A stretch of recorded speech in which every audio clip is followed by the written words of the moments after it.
தமிழக உறவுகள் அனைவருக்கும் வணக்கம். அண்மையில் நடந்து முடிந்த சட்டசபை பொதுக்கூட்டத்தில், அதாவது 2026, 27க்கான நிதிநிலை அறிக்கை, பட்ஜெட் தாக்கல். இதில் வந்து பார்த்திங்கன்னா, சட்டசபையில் வந்து நடந்த விஷயங்கள் எதுவுமே வந்து மக்களுக்கான நலத்திட்டங்களையோ அல்லது மக்களுக்கான வளர்ச்சி திட்டங்களையோ பற்றி பேசியதாக தெரியவில்லை. அதாவது தன்னுடைய சொந்த விருப்ப வெறுப்புகளை சட்டசபையில் பேசுவதாக தான் பார்க்க முடிகிறது. உதாரணமாக, கடந்த முறை நடந்த சட்டசபை கூட்டத்தில் உங்கள் அப்பாவை காணும், கணவனை காணும் அப்படிங்கிற ஒரு பேச்சு தான் வலைதளங்கள் அதிகமாக பேசப்பட்டது. அதன் பிறகு பார்த்தோம்னா, இந்த தடவை 900 கோடி உங்கள் அப்பாவை கேளு, உங்கள் மாமாவை கேளு அப்படிங்கிற ஒரு பேச்சு தான் அதிகமாக வலைதளங்களில் பேசப்படுகிறது.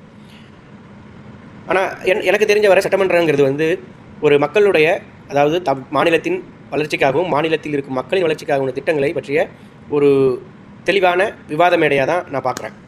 ஆனால் அங்கே பார்த்தீங்கன்னா, கடந்த காலையும் சரி இப்போவும் சரி அது மாறல அப்படியே தான் இருக்குது. அதாவது ஒரு வெறுப்புணர்ச்சியை தான் அவங்க வந்து நிறைய வெளிப்படுத்துகிறாங்க.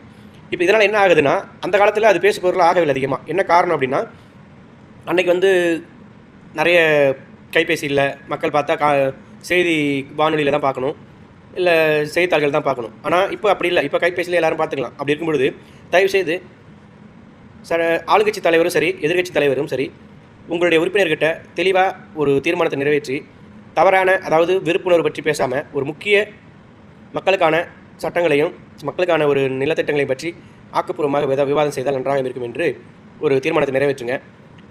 அப்படி மீறி அவங்க செய்கிறவங்களை சட்டசபை கூட்டத்திலிருந்து வெளியேற்றணும். அது நான் சரியாக செஞ்சால் மட்டும்தான் இதை வந்து தொடர்ச்சியாக நல்ல முறையில் கொண்டு போக முடியும். அப்புறம் பார்த்திங்கன்னா, இந்த மாதிரி ஒரு விஷயங்கள் நடக்கும்பொழுது நல்ல கருத்துக்களை வைக்கிறாங்க பார்த்தீங்களா, அவங்களுடைய அந்த கருத்துக்கள் கூட மக்கள்கிட்ட போய் சேர்றது ரொம்ப சிரமமாக இருக்குது.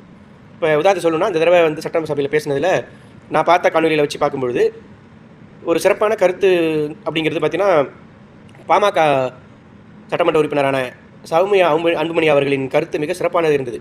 அவங்களுடைய தெளிவான பேச்சு, ஒரு சரியான விளக்கம், மேகதாது அணை பற்றி அவங்க பேசிய கருத்துக்கள் சிறப்பு. நிச்சயமாக இது போன்ற ஒரு ஆக்கப்பூர்வமான கருத்துக்களை தான் நம்ம வந்து சட்டசபையில் பேசணும். அதை விட்டுட்டு இந்த மாதிரி ஒரு தரங்கட்ட ஒரு கருத்துக்களை வச்சுக்கிட்டு அதை வலைதளங்களை பரப்பிக்கிட்டு அது மிகவும் தவறு. அதனால் தமிழ்நாட்டின் குடிமகனாகவும் தமிழ்நாட்டின் வாக்காளனாகவும் இது என்னுடைய ஒரு வேண்டுகோளாக இந்த காணொலி மூலமாக தெரிவிச்சுக்கிறேன். ஆளுங்கட்சியும் சரி எதிர்கட்சி தலைவர்களும் சரி குறிப்பாக உங்களுடைய சட்டமன்ற உறுப்பினர்களிடம் எடுத்துரைத்து வருங்காலையில் நடக்கும் சட்டசபை கூட்டத்தை தெளிவாக ஒரு நல்ல ஒரு கருத்தான விவாதமாக கொண்டு செல்லுமாறு வேண்டி விரும்பி கேட்டுக்கொள்கின்றேன். நன்றி, வணக்கம்.